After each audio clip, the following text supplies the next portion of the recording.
Is happiness the purpose of life? No, absolutely not. The purpose of life is to be competent and successful. If you try and base your life and your mentality purely around how happy you are, you'll end up hedonistic and destroyed.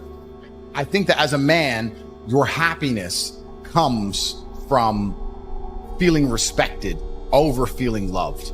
And the reason perhaps you're happy now is because you have more respect for yourself because of the decisions you're making. And you have self-respect. Yeah. And I think that a lot of men, even if they have self-respect, if nobody else respects them, they're struggling. I have no interest in being happy. I wake up and say, how can I be proud of myself? What can I achieve that makes me proud of myself? How can I do things that make other people respect me and are proud of me? How do I have a day which I complete when I come home? The woman who's in my house says, wow, there's no man like you. How do I live a life so my children look at me and go, Dad's a superhero?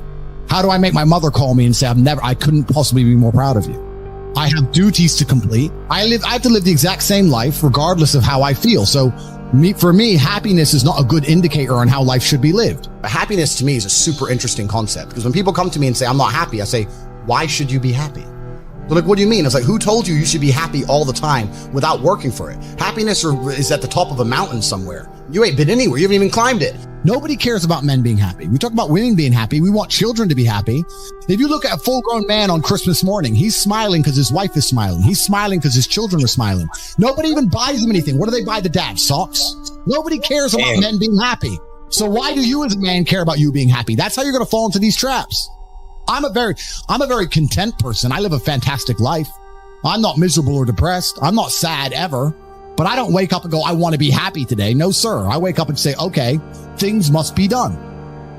And those things will be completed regardless of how I feel. Regardless of how I feel.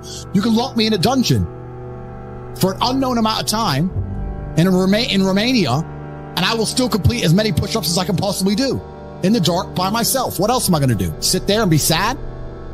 Happy or sad, the push-ups must be done. It's called duty. It's called honor. It's called pride. So I'm asking you why you don't have them. You could be a genuine force for good in the world. And you know what's funny?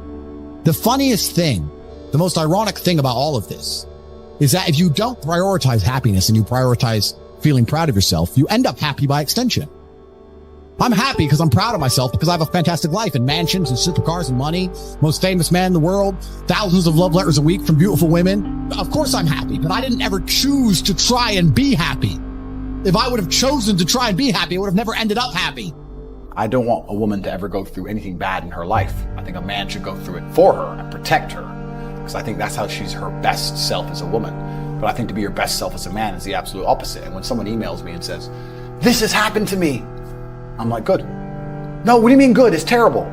How else are you going to become important? How else are you going to find endless fire to get up and struggle in the face of the competition that's out here in the world? How else are you're going to do all that with a nice, cushy life? If any man's honest with himself, think about the biggest transformative stages in your life. Think about the times you got the most work done. It was a bad part of your life. You were heartbroken or, you lost a house or broke or whatever. That's when you did shit. When everything was fine, the mortgage is paid, dinner's on time, it's kind of doop-de-doop-de-doo, little by little, do a little bit of work, do a little bit of relax. But the big events come from trauma. This is it. So it's a cheat code. It's a cheat code to climb the mountain. So when I get a message from whoever and he goes, my wife left me, I'm devastated. I say, I understand. I completely understand how hard it can be to lose a woman that you've given your entire life to. And you've done so many nice things. And then because of one thing you did, her innate and absolutely insane level of ungratefulness has turned her bitter, and she now talks to you like she hates you over one thing you've done after thousands of efforts showing how dedicated you are to her. And even now that you're prepared to die for her, she doesn't give a shit about you. I understand that pain. But my answer is, good. It's still good. Now take all of that pain, and instead of emailing me, do this. And then you're going to become the kind of person that women don't leave. Then you win. I think everybody on the planet has something to prove. If you walk through life and feel like you have nothing to prove, then you're a loser. If you wake up each day and go, I don't owe anybody anything, I don't have to prove anything to anybody, then you are a loser because you are absolutely not incorrect. You must prove yourself to other people. You must prove yourself to your bloodline, as we just discussed. You must prove yourself to God. God hates the lazy. He can't stand them. If he gives you all these genetic dispositions and these natural God-given gifts, if you have 2 arms and 2 legs and you can think, and you're not trying your absolute best. That's the reason you're not lucky. He doesn't like you. He likes the people which show him the beauty of his own creation. He likes to give somebody building blocks and them to build something amazing. It's the best thing about being a man. You get to build who you are, right? You can decide if you want to be a funny comedian or a musician or a kickboxing world champion or fight the Matrix. You can decide whatever you want to be. God loves to see that. Those people, for some reason, seem to be enormously lucky, right? The person who goes, I don't have to prove anything to God. I don't owe all of my ancestors any effort. You know, for 5,000 years, people were dodging saber-toothed tigers and catching the plague and running from Genghis Khan. I don't owe them anything. Don't owe them a thing because I want to play video games. These people are losers. I wake up every day with something to prove. I have hundreds of millions of dollars. I'm in fantastic shape, 4 times world champion. Fighting the Matrix out here by myself, more. I will have to be braver. I must try harder. All I do is prove myself.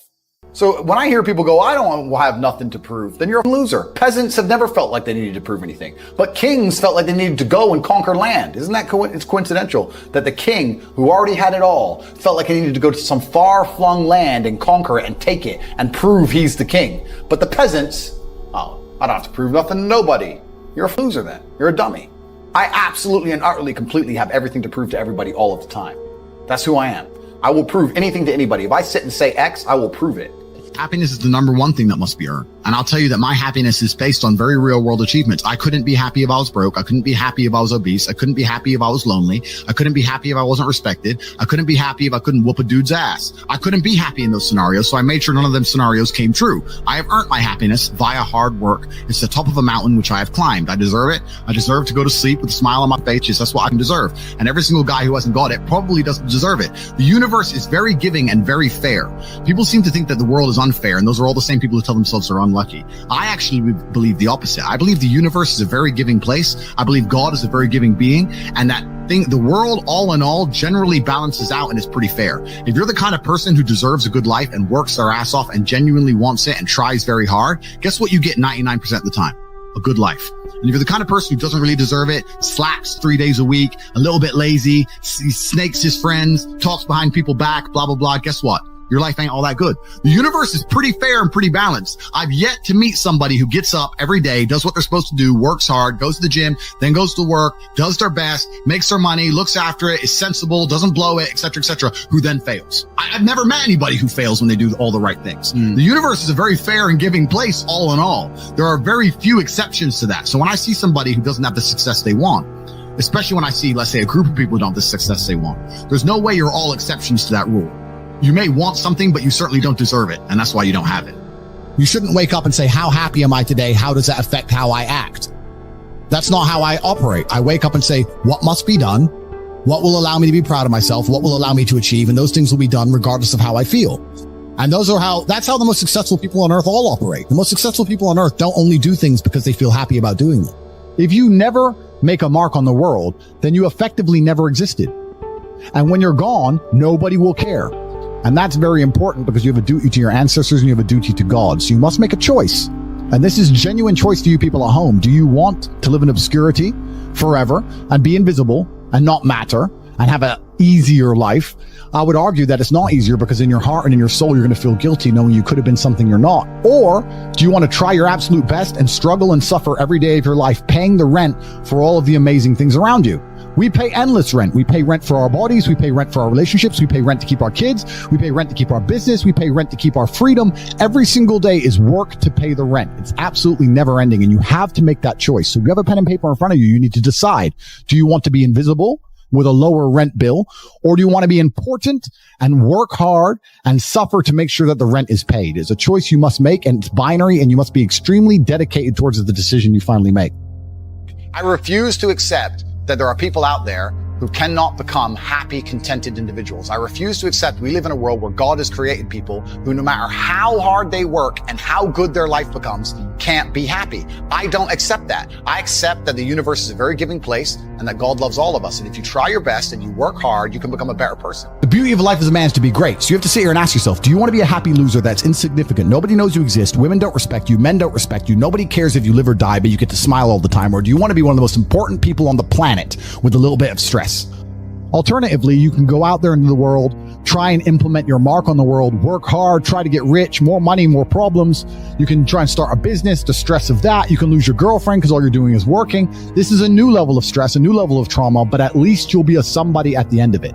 As a man, there is no easy life. Your life is not about being easy. Your life is not about being happy. Your life is always going to be difficult. All of the pain you feel, all of the sadness you feel, you're supposed to feel as a man, and you have two effective binary choices. You either go through the suffering and go through the trauma and go through the hardship it takes to be a man of value, or you suffer eternity as a nobody.